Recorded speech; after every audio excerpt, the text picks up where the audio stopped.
السلام عليكم ورحمة الله وبركاته. اللهم صل وسلم وبارك عليك يا حبيبي يا رسول الله. نبدأ فيديو جديد، تنسوش اللايك والاشتراك.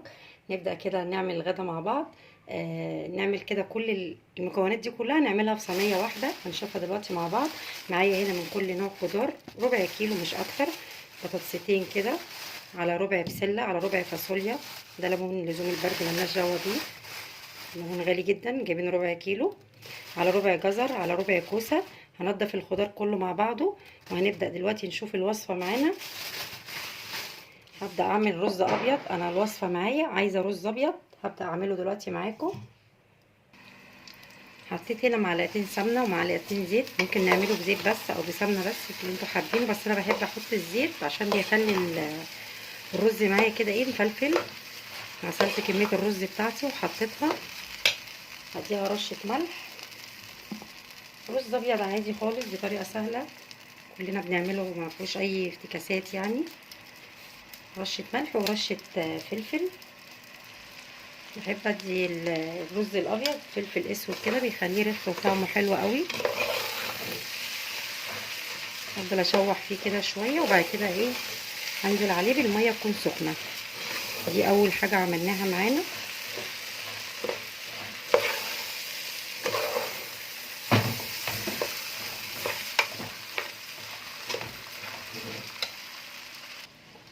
هنزل عليه بالميه السخنه بعد ما شوحته شويه. هنقله بقى على عين تانية ونشوف ايه هعمل ايه دلوقتي. هنضف بس الخضار.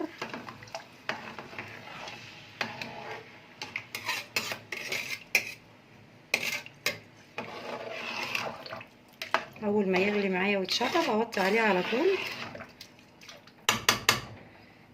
هنا بعد الرز ما استوى معايا خلاص شلته من على البوتاجاز. معايا حته لحمه مفرومه كده كانت في الفريزر، قلت اعصجها ايه انزل عليها الخضار على طول. هي حته صغيره خالص كانت متبقيه عندي من اكله، فرمت عليها بصلتين قطعتهم كده تقطيع صغير، اعصجها بس. ممكن نعمل الاكله من غير لحمه مفرومه، من غير اي حاجه، ممكن نعملها بقطع لحمه بتكون قطع، ممكن نعملها بشاورما، اي اكله اي حاجه موجوده عندنا ممكن نشتغل بيها من ضمن الاكل عادي. انا ساعات بعملها بخضار بس لو مش موجود عندي لحمه مفرومه. ممكن كانت متبقيه عندي قبل كده قطع لحمه في شوربه، برضو دخلتها في الاكله، بتبقى مفيده جدا طبعا. واي خضار موجود عندنا نحطه في الاكله. ممكن نعمل بسله جزر لوحده، بسله وجزر، بطاطس كوسه، اي نوع خضار. انا هنا معايا نضفت الخضار بس يتصفى كده، كل الخضار بطاطس وجزر وبسله وفاصوليا وكوسه، اي نوع خضار عندنا ممكن نحط على اللحمه والبصل كده على طول. بسم الله. اكله جميله جدا جدا جدا وكلها طبعا فوائد. نقلبها كده، هسيبها بس ايه ربع ساعه كده على البوتاجاز بس تتشوح، وبعد كده ابدا اشتغل على طول. اقفل الصينيه بتاعتي.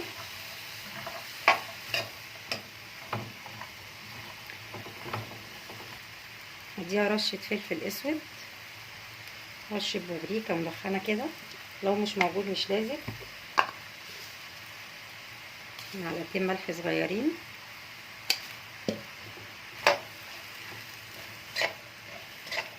هفضل اقلب فيها كده شويه لحد الخضار ما يتشوح معايا كويس واضمن ان هو استوى، عشان مش هيقعد في الفرن معايا كتير. الرز طبعا معايا مستوي والخضار احطه مستوي برضو. اول ما الصينيه احطها في الفرن ما تكملش، ما فيش ربع ساعه ولا حاجه، اطلعها من الفرن على طول ان شاء الله. الاكله دي خفيفه جدا جدا وكل الولاد بتحبها. انا الاول كنت مستغرباها بصراحه، الرز بالبشاميل، لكن لما جربتها اول مره جربتها في طاجن صغير خالص. قلت طبعا اجربها عشان ما اشوف كده حد يحبها ولا لا، بس ما شاء الله كلهم حبوها، فبقيت اعملها على طول. ساعات بعملها بالخضار لوحده، ممكن ادخلها شاورما، لحمه مفرومه، اي حاجه موجوده عندي. ولو الخضار بس كده كمان بتبقى جميله برضو. ولا هي طبيخ ولا هي اي حاجه، هي اكله صيفيه شويه، تبقى خفيفه جدا جدا، بعملها على طول في الصيف كده ما شاء الله. هسيبه بس كمان 5 دقايق كمان. هعمل هنا البشاميل على البارد، معايا اللبن على النار اهو، مقلبه هنا في ميه 3-4 معالق دقيق، هدوبهم بس كويس كده وانزل على طول ايه على اللبن.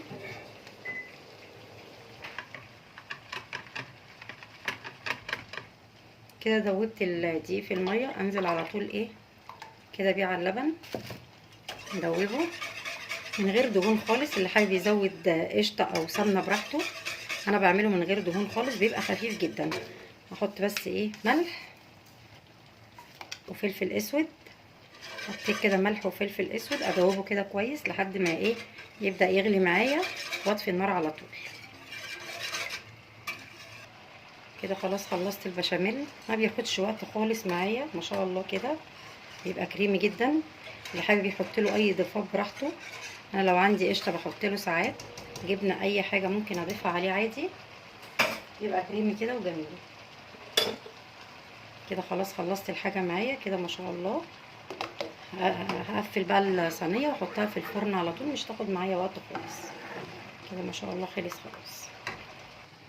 اول حاجه هحطها في الصينيه كده تحت رشه بشاميل،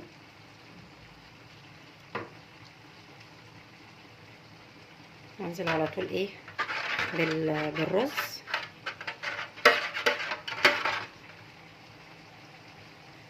الرز معايا اهو.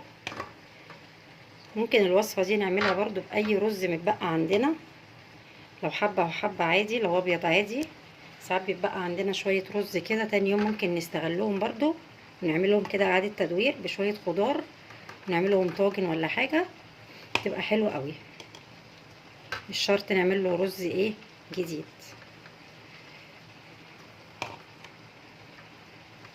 هفرد كده اول طبقه بس كده رز، وبعد كده ايه هنرش عليها رشه بشاميل.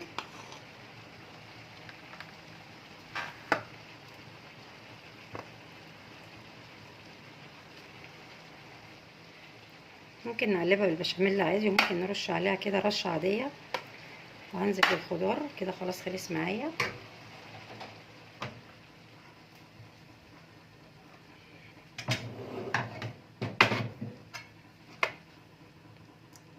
لو في اي ميه او اي سوائل نازله منها بلاش، عشان ما يبوظش معايا الرز.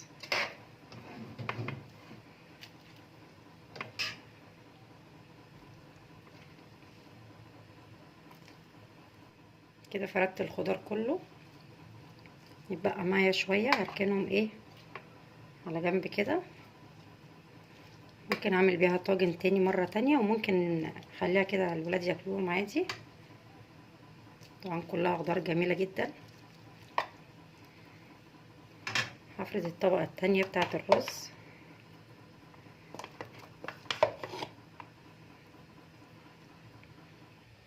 كده خلاص خلصت الصينيه دي، وش كده ايه بشاميل. هحطها بقى في الفرن على طول، مش تاخد معايا وقت خالص، كل حاجه مستويه معايا، تاخد بس كده لون ايه وتشميعها في الفرن وطلع. وده الشكل النهائي بعد ما خلصت صينيه الرز بالخضار بالبشاميل، جميله جدا جدا. انا بس عايزه اقطع حته كده ايه من النص، لسه مطلعاها من الفرن حالا. ناخد بس كده ايه حته نشوفها ايه مع بعض.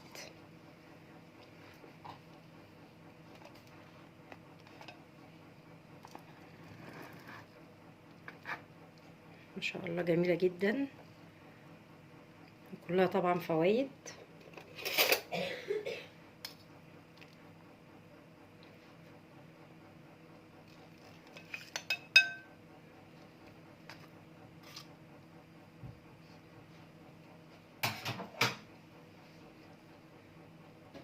ده شكلها كده رز بالخضار باللحمه المفرومه. ممكن نعملها بالخضار من غير لحمه مفرومه خالص، ممكن نشيلها في الفريزر زي ما هي كده قبل ما نحطها في الفرن، تطلع من الفرن تطلع من الفريزر نحطها في الفرن على طول.